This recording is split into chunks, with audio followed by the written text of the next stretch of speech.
ओम शांति 29 दिसंबर 2023। बाबा के आज के महावाक्य हैं। बाबा समझाते, मीठे बच्चे, प्रश्नों में मूंझना छोड़ मन मना भव रहो। बापर वर्षे को याद करो, पवित्र बनो और बनाओ। प्रश्न है, शिव बाबा तुम बच्चों से अपनी पूजा नहीं करवा सकते हैं, क्यों? बाबा समझाते, बाबा कहते मैं तुम बच्चों का मोस्ट ओबीडिएंट सर्वेंट हूँ। तुम बच्चे मेरे मालिक हो। मैं तो तुम बच्चों को नमस्ते करता हूँ। बाप है निरअहंकारी, बच्चों को भी बाप समान बनना है।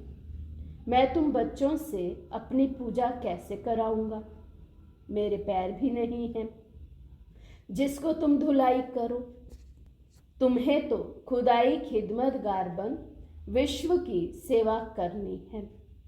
गीत है निर्बल से लड़ाई बलवान की। ओम शांति।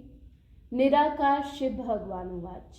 शिव बाबा निराकार है और आत्माएं जो शिव बाबा कहती हैं वे भी असल में निराकार है।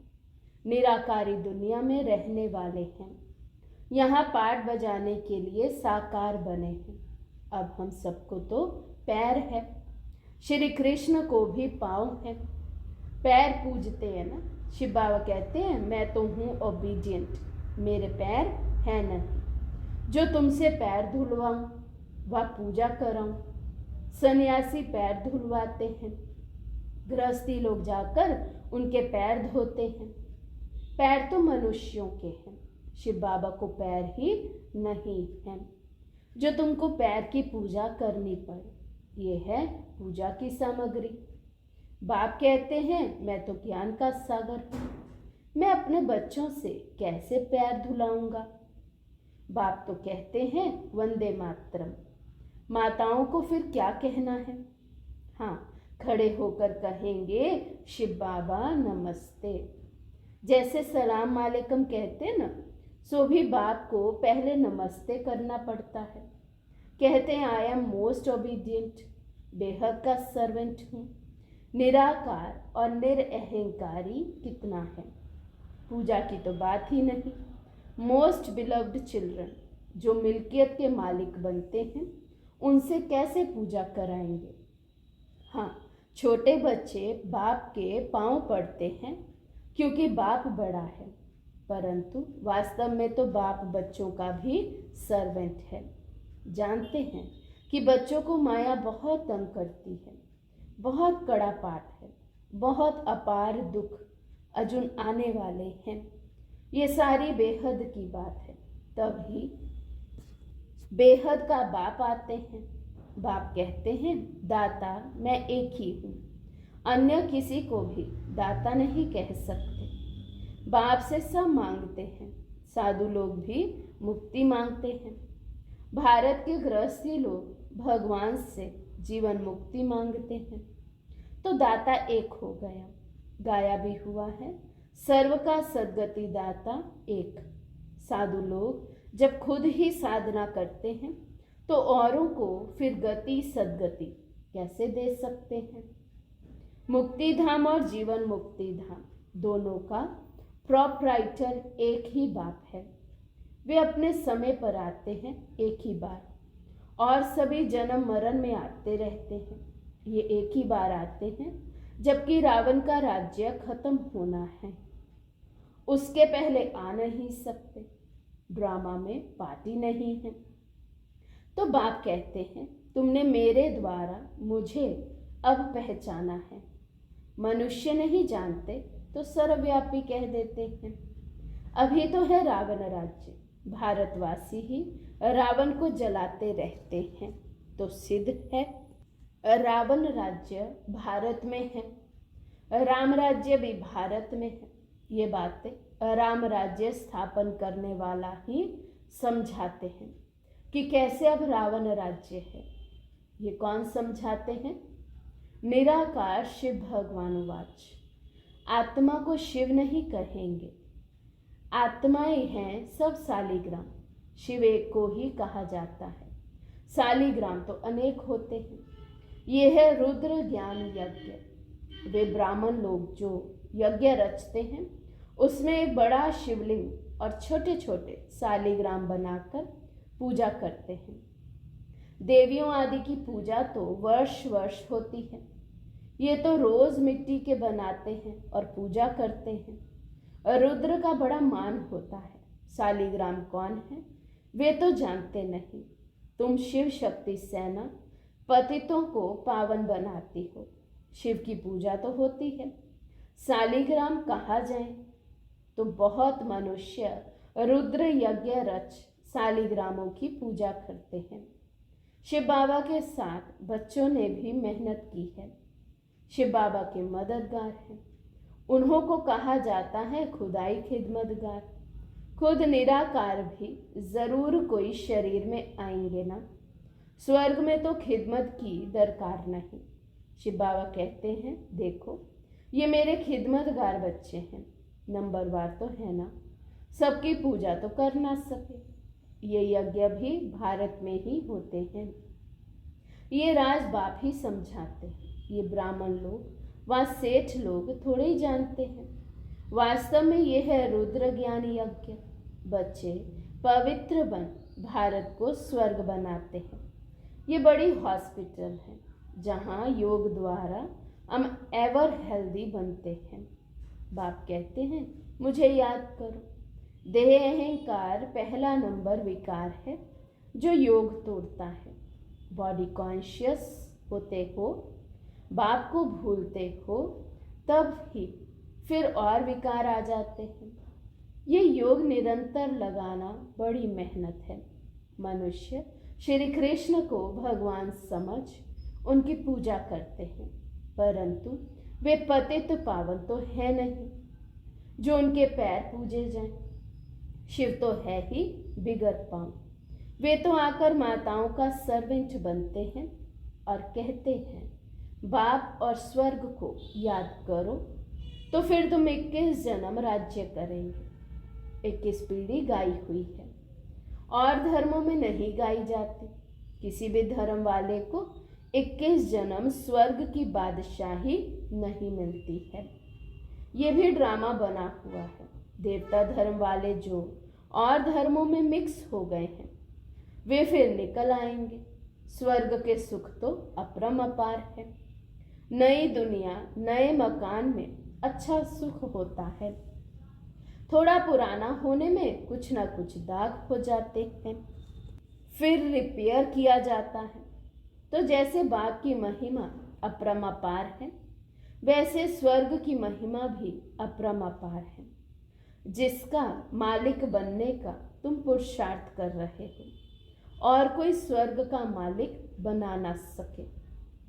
तुम बच्चे जानते हो विनाश की सीन बड़ी दर्दनाक है। उनके पहले बाप से वर्षा ले लेना चाहिए। बाप कहते हैं अब मेरे बनो, अर्थात ईश्वरीय गोद लो। शिव बाबा बड़ा है ना, तो तुमको प्राप्ति बहुत है। स्वर्ग के सुख अपरंपार है।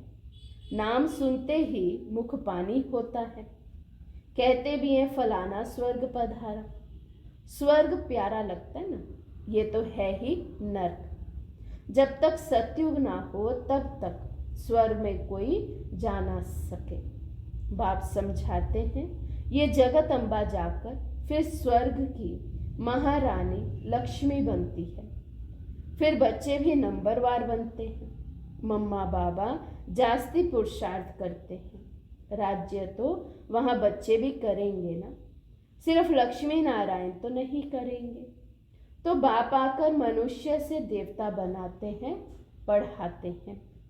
अगर कहते श्री कृष्ण बनाते हैं तो फिर श्री कृष्ण को तो ले गए हैं द्वापर में। द्वापर में तो देवता होते नहीं। सन्यासी कह ना सके कि हम स्वर्ग जाने के लिए रास्ता बताते हैं। उसके लिए तो भगवान चाहिए। कहते हैं मुक्ति जीवन मुक्ति के द्वार कलयुग के अंत में खुलेंगे। यह है रुद्र ज्ञान यज्ञ। मैं हूँ शिव रुद्र और यह है शालिग्राम। ये सब शरीरधारी हैं। मैंने शरीर का लोन लिया हुआ है। ये सब ब्राह्मण है। ब्राह्मण बिगर ये ज्ञान कोई में होता नहीं, शूद्रों में भी नहीं है। सतयुग में देवी देवताएं तो पारस बुद्धि थे, जो बाप ही अब बनाते हैं। सन्यासी किसी को पारस बुद्धि बना ना सके। भल खुद पवित्र हैं, फिर भी बीमार तो पड़ते हैं। स्वर्ग में कभी बीमार नहीं पड़ेंगे, वहां तो अपार सुख है। इसलिए बाप कहते हैं पूरा पुरुषार्थ करो। रेस होती है ना, ये है रुद्रमाला में पिरोने की रेस। हम आत्मा को दौड़ी लगानी है योग की। जितना योग लगाएंगे तो समझेंगे ये तीखा दौड़ रहा है। उनके विक्रम विनाश होते जाएंगे। तुम उठते बैठते चलते फिरते यात्रा पर हो। बुद्धि योग की ये बहुत अच्छी यात्रा है। तुम कहते हो ऐसे स्वर्ग के अपरम अपार सुख पाने के लिए पवित्र क्यों नहीं रहेंगे। हमको माया हिला नहीं सकती, प्रतिज्ञा करनी होती है। अंतिम जन्म है, मरना तो है ही, तो क्यों नहीं बाप से वर्षा ले लेवे। कितने बाबा के बच्चे हैं, प्रजापिता हैं, तो जरूर नई रचना रचते हैं। नई रचना होती है ब्राह्मणों की। ब्राह्मण है रूहानी सोशल वर्कर, देवता तो प्रारब्ध भोगते हैं। तुम भारत की सर्विस करते हो, इसलिए तुम ही स्वर्ग के मालिक बनते हो। भारत की सर्विस करने में सबकी सर्विस हो जाती है। तो यह है रुद्र ज्ञान यज्ञ। रुद्र शिव को कहा जाता है, ना कि श्री कृष्ण को। श्री कृष्ण तो सत्युग का प्रिंस है, वहां ये यज्ञ आदि होंगे नहीं। अभी है रावण राज्य, ये खल्लास होना है, फिर कभी रावण बनाएंगे ही नहीं। बापी आकर इन जंजीरों से छुड़ाते हैं। इस ब्रह्मा को भी जंजीरों से छुड़ाया है ना। शास्त्र पढ़ते पढ़ते क्या हाल हुई है। तो बाप कहते हैं अब मुझे याद करो।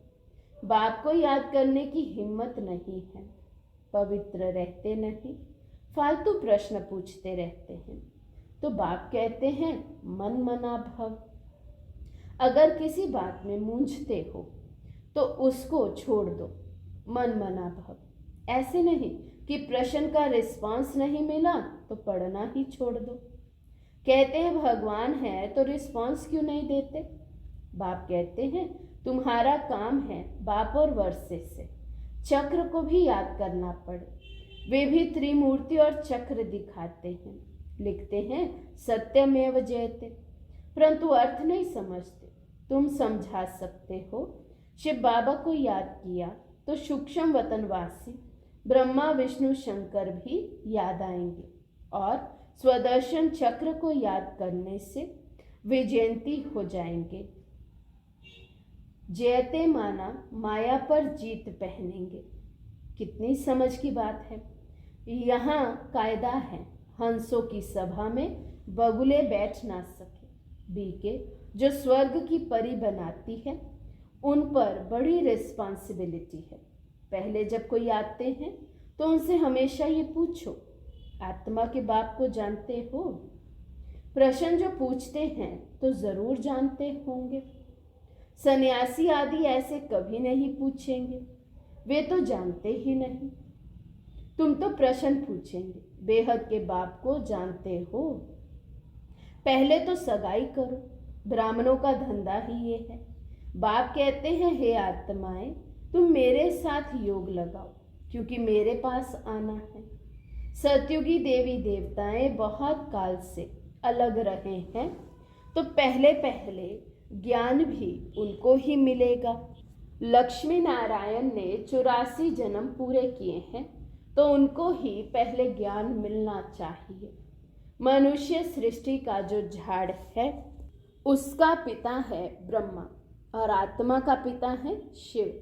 तो बाप और दादा है ना, तुम हो उनके पुत्र, उनसे तुमको ज्ञान मिलता है। बाप कहते हैं मैं जब नर्क में आऊं तब तो स्वर्ग रचूं। शिव भगवान उवाच लक्ष्मी नारायण त्रिकालदर्शी नहीं है, उनको ये रचता रचना का ज्ञान है नहीं, तो परंपरा कैसे चले। कई समझते हैं ये तो सिर्फ कहते रहते हैं, मौत आया कि आया, होता तो कुछ नहीं है। इस पर एक मिसाल भी है ना। उसने कहा शेर आया, परंतु शेर आया नहीं। आखिर एक दिन शेर आ गया, बकरियां सब खा गया। ये बातें सब यहाँ की हैं। एक दिन काल खा जाएगा, फिर क्या करेंगे। भगवान का कितना भारी यज्ञ है, परमात्मा के सिवाय तो इतना बड़ा यज्ञ कोई रच ना सके। ब्रह्मावंशी ब्राह्मण कहलाकर पवित्र ना बना तो ये मरा। शिव बाबा से प्रतिज्ञा करनी होती है, मीठा बाबा, स्वर्ग का मालिक बनाने वाला बाबा, मैं तो आपका हूँ, अंत तक आपका होकर रहूँगा। ऐसे बाप को अथवा साजन को फारगती दी तो महाराजा महारानी बन नहीं सकेंगे। अच्छा, मीठे मीठे सिकिलदे बच्चों प्रति माता पिता बाप दादा का याद प्यार और गुड मॉर्निंग। रूहानी बाप की रूहानी बच्चों को नमस्ते। हम रूहानी बच्चों की रूहानी बाप दादा को दिल व जान सिक व प्रेम से नमस्ते नमस्ते नमस्ते जी। धारणा के लिए मुख्य सार। फर्स्ट पॉइंट, सच्चा खुदाई खिदमतगार बन भारत को स्वर्ग बनाने में बाप को पवित्रता की मदद करनी है। रूहानी सोशल वर्कर बनना है। सेकंड पॉइंट, किसी भी प्रकार के प्रश्नों में मूंझकर पढ़ाई नहीं छोड़नी है। प्रश्नों को छोड़ बाप और वर्षे को याद करना है। आज का वरदान है, हदों से पार रहे सबको अपनेपन की महसूसता कराने वाले अनुभवी मूर्त भव। हदों से पार रहे सबको अपनेपन की महसूसता कराने वाले अनुभवी मूर्त भव। जैसे हर एक के मन से निकलता है मेरा बाबा, ऐसे सभी के मन से निकले कि ये मेरा है। बेहद का भाई है या बहन है, दीदी है दादी है, कहाँ भी रहते हो लेकिन बेहद सेवा के निमित्त हो। हदों से पार रहकर बेहद की भावना, बेहद की श्रेष्ठ कामना रखना, यही है फॉलो फादर करना। अभी इसका प्रैक्टिकल अनुभव करो और करो। वैसे भी अनुभवी बुजुर्ग को पिताजी काका जी कहते हैं। ऐसे बेहद के अनुभवी अर्थात सबको अपनापन महसूस हो। स्लोगन है, उपराम स्थिति द्वारा उड़ती कला में उड़ते रहो तो कर्म रूपी डाली के बंधन में फंसेंगे नहीं। उपराम स्थिति द्वारा उड़ती कला में उड़ते रहो तो कर्म रूपी डाली के बंधन में फंसेंगे नहीं। अच्छा, ओम शांति।